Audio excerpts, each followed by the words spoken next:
it's Christine, and today I will be sharing care tips and how to propagate this succulent right here called graptosedum ghosty. It is everywhere, guys. Every beginner should have it or probably has it already. You can find it in any nursery, in any of your Home Depot, probably even in your neighbor's backyard and ask for cuttings. But anyway, they are completely easy to grow, perfect beginner plants, and they're incredibly easy to propagate. So today I'm going to show you 3 ways of propagation, different stages of growth, and then share some care tips along with it so you can grow it just as much as I did here.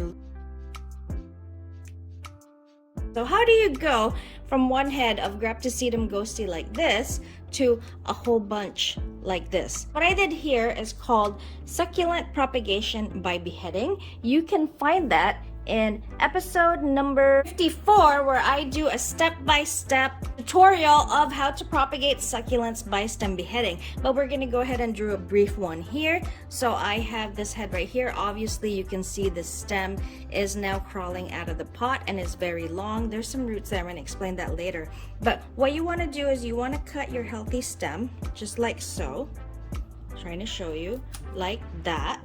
So you cut it like that, and then that end of the stem there, if you are a beginner, you want to make sure that you let that callus for about 3 to 4 days until that wound has dried off before you put it in very dry and well-draining soil. Now, after that, in episode number 70, make sure you guys watch it. I show you exactly when to water your succulent cuttings and how much water to give them for successful propagation. So there it is. We beheaded our graptosedum ghosty. This stem will now grow new babies. You also want to seal this with super glue if you guys are going to take it back outdoors. That way there's no water that gets into that wound, which can cause the succulent to rot. After a few months, see, let me show you up close.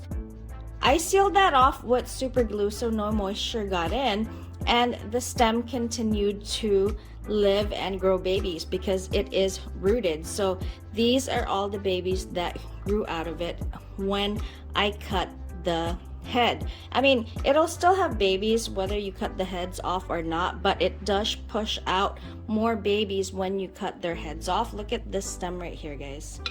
I cut the head off and it only had probably 1 baby on there, but after I beheaded it, look, there's like 8 or 9 growing on that stem. 8 or 9 graptosedum ghosties, imagine, starting from 1 plant. So ghost plant propagation, here's the head that we cut off earlier.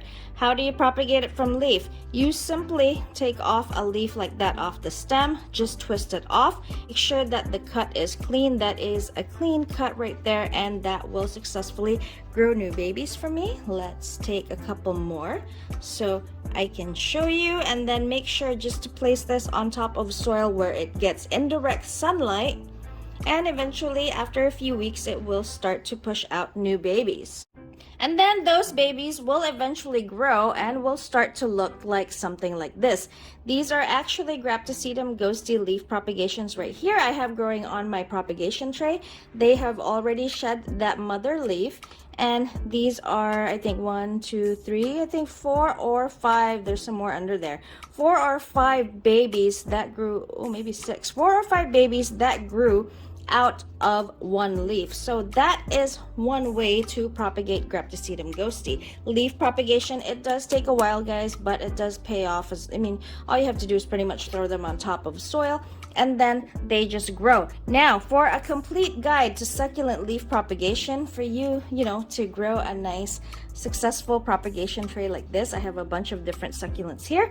Please watch episode number 53. I go through succulent leaf propagation step by step, and also watering tips for when you should water your succulent leaf propagations and how I grow them, because I actually had this tray as an example in there and it wasn't this filled up yet, guys, so you get to see how it looked back then and how much it's grown now. These are Sativarius leaf propagations, my proudest leaf propagations ever. Look at all of them. So if you want a successful leaf prop tray like this, please make sure to watch episode number 53. Now remember, I was talking about these roots earlier and I said I'll explain that to you why it's there.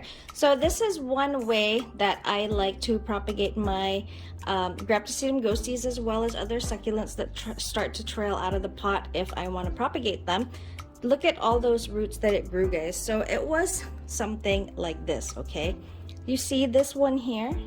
That is the stem right there that was crawling right out of the pot, and it was already touching the ground. I didn't like that, so I went ahead and put an empty terracotta pot with soil right next to it and just placed that stem on top of this soil, and eventually it rooted. So if I pull on this, I can go like this. It's not gonna come out because it is actually pretty well rooted in there already. Now this succulent, this did not have to go through the stress of cutting and getting dehydrated to grow new roots. All it did was simply crawl into another pot and grow the way that it did. So before it started rooting here, it was taking all the water and nutrients it needed from this pot, until when you place succulents on top of soil, guys, they will grow roots, until it started to grow its own roots into this pot. And so now, because it's already in there, I can safely cut it like this, and it's done. I don't even have to worry about it. There is a whole new pot of graptosedum ghosty that is already well rooted and planted.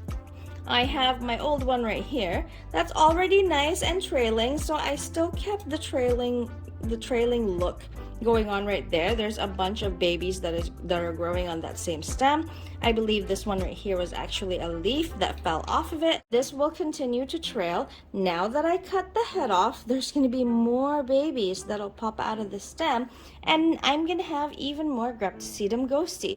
Now here I have my succulent soil mix. This is just regular potting mix from Miracle Grow and then perlite mixed into it.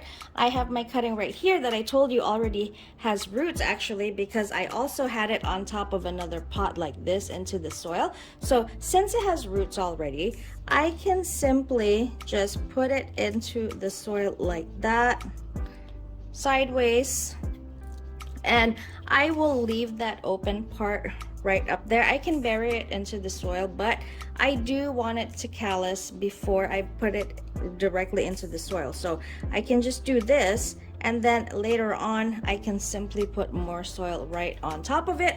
Or actually, if I leave it outside of the pot like that, guys, since it already has roots, it will not have a problem. Sometimes that part that's sticking out right there will actually still grow new babies. They will trail out this way. So there it is. That one is already planted. By the way, guys, the soil is dry. It's actually a little semi-damp, but if you guys are doing this, especially if it's for the first time, make sure that your soil is dry. Another way of propagation is, of course, harvesting the babies from the stem if you finally have stem babies. So typically I wait till they get to about this size right here, because whenever you take off babies cuttings from stems, guys, they will use up their bottom leaves until they grow new roots, and then you don't want it to shrink too much, right? So I let it go. I let it grow on the stem for as long as I can. Sometimes I actually just leave it there and then they will grow too. But